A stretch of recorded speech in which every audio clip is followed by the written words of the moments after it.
According to the current IMF report, now there are 3 African countries out of the 54 who have zero IMF debt, while the rest 48 African countries and more are into IMF debts, which is really a vicious circle. Now, which are these African countries? Hello, I am Mahlet Ayele, your host at Connect Africa, bringing you the latest from the continent. Now, let's dive into it. In this video, I'm going to look at which are these 3 African countries which have, zero IMF debt, and then which are the top borrowers from IMF from African countries, and then a bit of a background for you. Why do African countries, again and again turn to IMF for their solution of, finance, of course, in terms of loan, and which are the top African country borrowers from IMF? These are the things, these are the questions I'd like to answer to you, so that you have a better understanding. Now, the 3 African countries. First of all, before I reveal that, I really would like to give a shout out to Mark Anthony. His profile on LinkedIn. He brings this amazing news about Africa all around the continent, which are really good news. Thank you, and keep up the good work. I would like to say that the news that I'm going to share are actually from him, but of course it is from the IMF resource, from the IMF report. Now, these African countries which have zero IMF debt are Eritrea, Botswana, and Libya. These are the countries who have actually it's not only that it's their debt currently is zero, it's that they have never borrowed from IMF. Really, congratulations to these African countries. At least they can show us that it is possible for African countries to live without a loan, that they can make it. It might not be everything bed and roses, but at least it's possible. So Eritrea, Botswana, and Libya are the one who have zero IMF debt and which did not borrow, which never borrowed from IMF. Now, a bit of a background on IMF. IMF is established or founded almost 80 years ago, but it became operational only in 1952. And the first borrower, actually, not only from Africa but from the world, the very first borrower was South Africa. South Africa at that time, that means 6 years after it started operation. If it was 1952, the 1958 was South Africa borrowed from it, and South Africa still under the protectorate of apartheid at that time. So it was the first borrower in 1958. Now, why do Africans borrow from this the so-called international organization or financial institution? Is that because it's for a simple reason, due to the lack of an African monetary fund in the continent. That is the reason. So because of that, again and again, they subsequently, turn to the IMF, the International Monetary Fund, which really traps them. It's not really a solution that it gives them, instead of helping. In its statement, let me say that in its statement, it says, the IMF says that not only, it's first, it's known that it's a lender of the last resort, but in its statement, it says that, I will read, it works to achieve sustainable growth and prosperity by supporting economic policies that promote financial stability and monetary cooperation. But what it does, I mean, does that work it, for Africa? That I'm going to leave it for you. But instead of helping promote development, what it does is the IMF traps countries in cycles of debt and instability instead of stability, as they say. Now, Beyecha was the director of Research Institute on Rest, uh, yeah, on rest and rest, power, and political economy, said this on his explanation, actually, during his interview to Breakthrough. So I'm just quoting on that. Now, who are the top 5 borrowers of the in Africa, top 5 borrowers from IMF? These are, let me just, put this map to you so that you can see who borrowed how much. I don't know if it's visible enough, but I'm going to reveal it to you. So the first top borrower, it's Egypt. Then you have Cote d'Ivoire, you have Ghana, you have Angola, and you have Kenya. Now, this is a map with all the amount of these African countries, what they have borrowed. The one like in brown here is those with zero balance, zero debt. Libya, here we have Eritrea, and here Botswana. Now, all of them have, loans here, as you can see, but these 5 countries are the top. Now, if you see Egypt, I'm going to try to tell you, Egypt alone has 15.2 billion. Now, 15.2 billion. Now, let's go to Ghana. Why it is the highest? It's 4.3 billion. That's what Ghana owes. Now, let's go to Kenya, 4.1 billion. And then Cote d'Ivoire, 4.3 billion. And Angola should be around here. Yeah, 4.1 billion. Now, all this together, it is $32 billion. And if you ask me what is the total that Africa so far borrowed from IMF, it is $42.2 billion.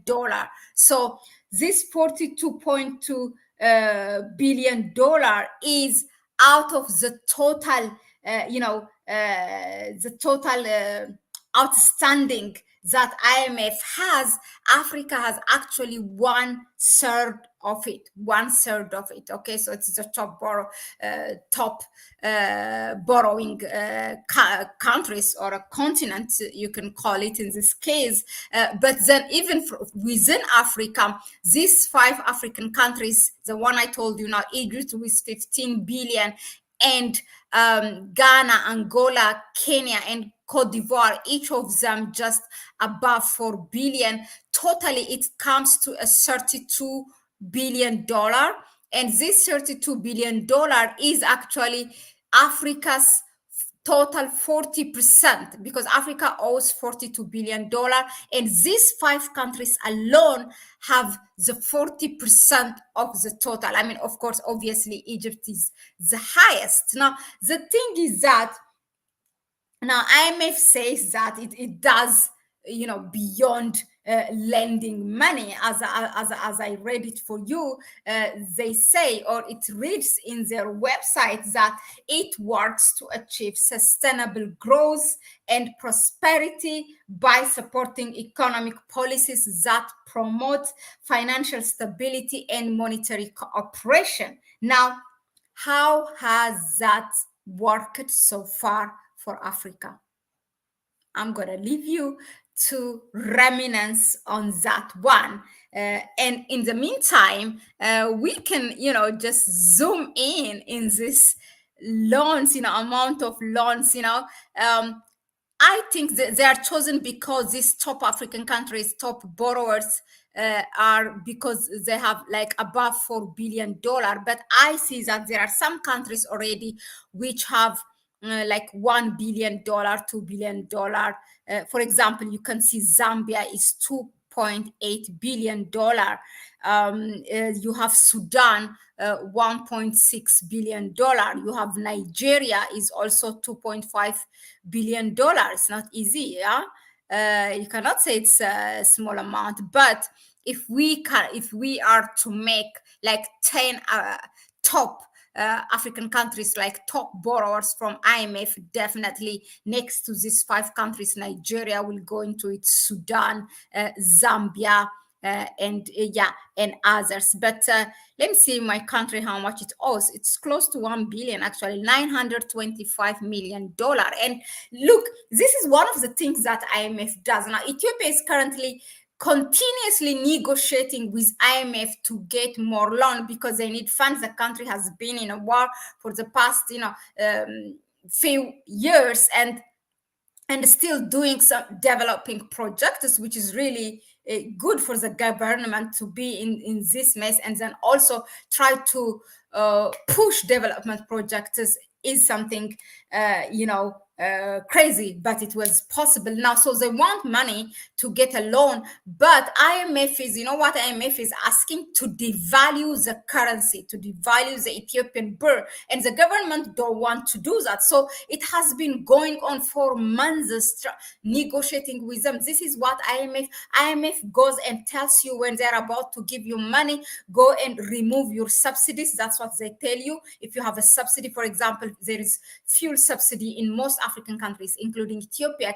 Kenya, Nigeria, and others. And when they give you money, they force you to remove fuel subsidies, to remove, if you have a food subsidy, also food subsidies. And then they tell you to devalue your money so that, those foreign currencies keep, their profits against this poor countries. So now Ethiopia is refusing to do that, but I don't know how more it can push. I'm just give you one example, but a lot of countries are passing, through this. They are challenged by this. Now, Kenya, for example, after Ruto took power, they have removed, when they take loan, they have removed the fuel subsidy. And Ruto's policy is actually a bottom up. That's what he was advocating and campaigning during his election. Now that has been thrown out of the window, and people have to pay for the fuel. And the same with Nigeria. Nigeria is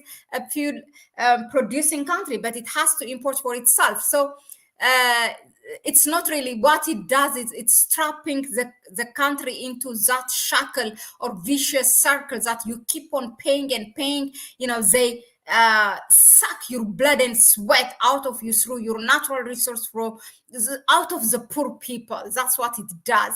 I think these three countries who have now taken loan from IMF have to share their experience for others how to survive without a loan. But this doesn't mean that maybe I have not done enough research, so maybe they have a loan from other institutions. I don't know, but from IMF is a top lender, so if they don't have from IMF, I'm pretty sure that whatever they have from others might not be as big as IMF. So IMF, if they're at zero debt with IMF, then that's something commendable.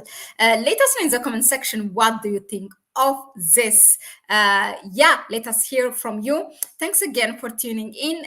Please go ahead and subscribe to the channel. If you like what we bring you here, give it thumbs up, share the video with others. If you want to help us further, please go ahead and donate to our PayPal account. Today I really want to put it in the chat section, but you can get it also in the description section, so people who are on the chat can see it.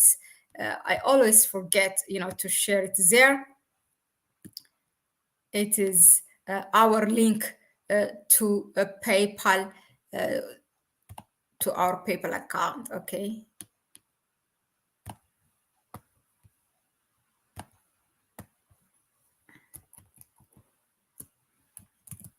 Hold on. Yeah.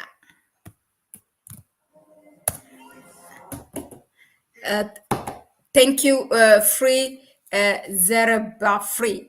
Thank you. Thank you. The lemma: there must be a breakdown of national debt to each African country, and largely to whom? Yeah, it is. There must be. But yeah, it's a deep thing. It's a research, and there are a lot of analysts who have given, how IMF keeps, and trapping the country and keep you on that vicious circle. And the things that they are intervening, it's not just giving money, they do dictate your government what to do. I mean, they make literally change of policies that will harm out ultimately the poor people in the country. Yeah, that was it for me for now, and I will see you on the next one. Ciao ciao.